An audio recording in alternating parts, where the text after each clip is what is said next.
इस क्वेश्चन में हमको एक तो गिवन है magnitude of A cross B cross C cross D equal to 1, ठीक है ना।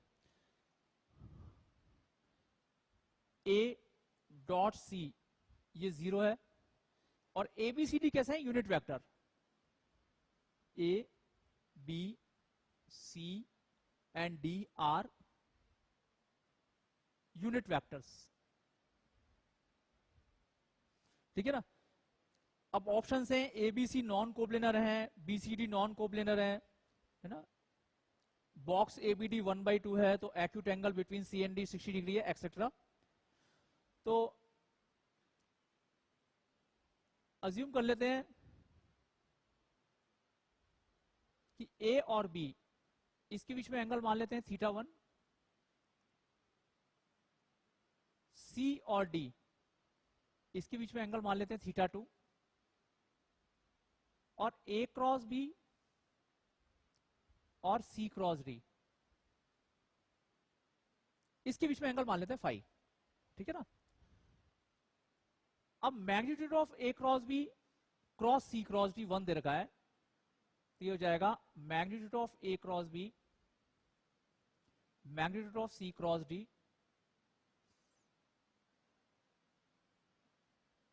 Sign phi equal to 1, right.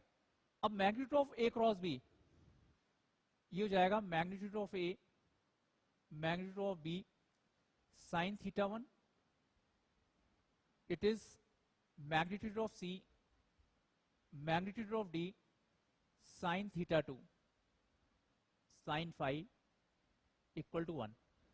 अब ये सब यूनिट वेक्टर्स हैं, दैट मीन्स इनके मैग्नीट्यूड 1 है, right.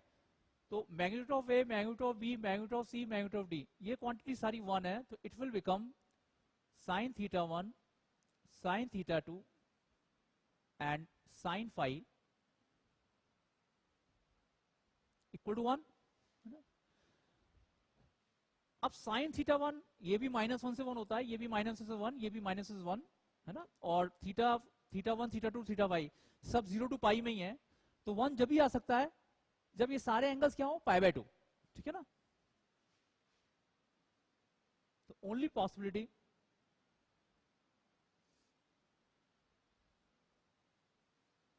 θ1 θ2 phi all angles should be π/2 π/2 π/2, ठीक है ना।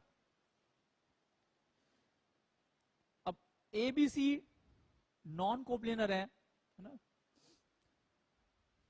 तो देखो वेक्टर ए वेक्टर बी है ना, ये वेक्टर ए मान लेते हैं, ये वेक्टर बी मान लेते हैं, ठीक है ना।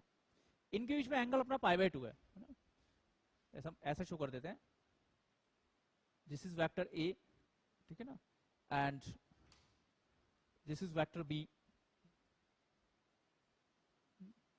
इनके बीच में एंगल कितना है π/2, ठीक है ना।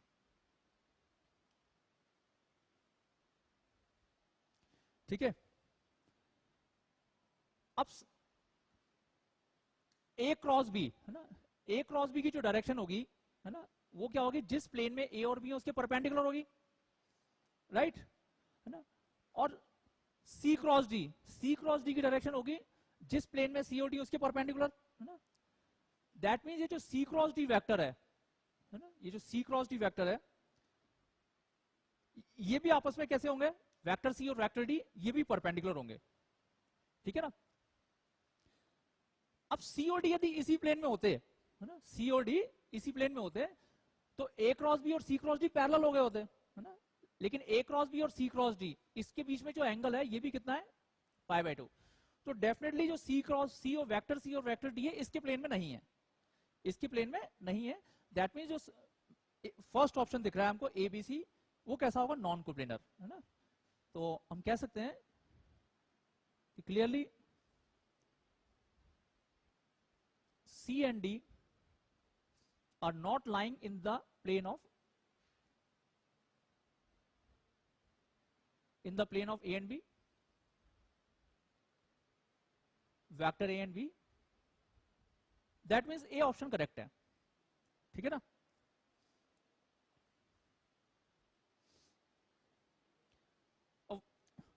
वेक्टर बी सी डी ना, ये नॉन कोप्लेनर होंगे। तो जिस प्लेन में वेक्टर सी और डी हैं उसमें ये जो ए और बी है ना, लिख देता हूं मैं clearly, vector A and B are not lying in the plane of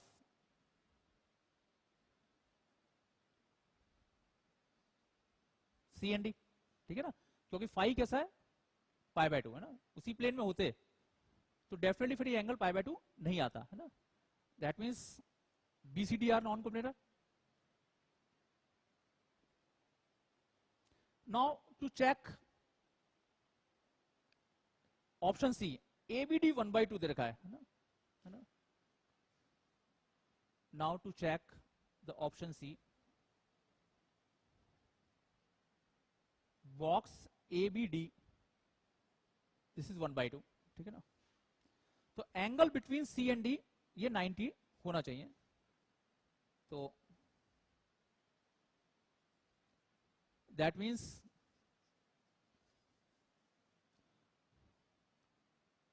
A cross B dot D, this must be equal to 1/2।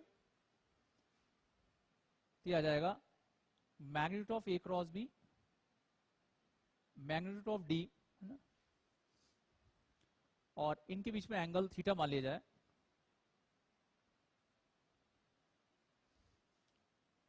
तो अगेन ये तो अपने पास कितना आ गया, साइन थीटा 1 1 है ही,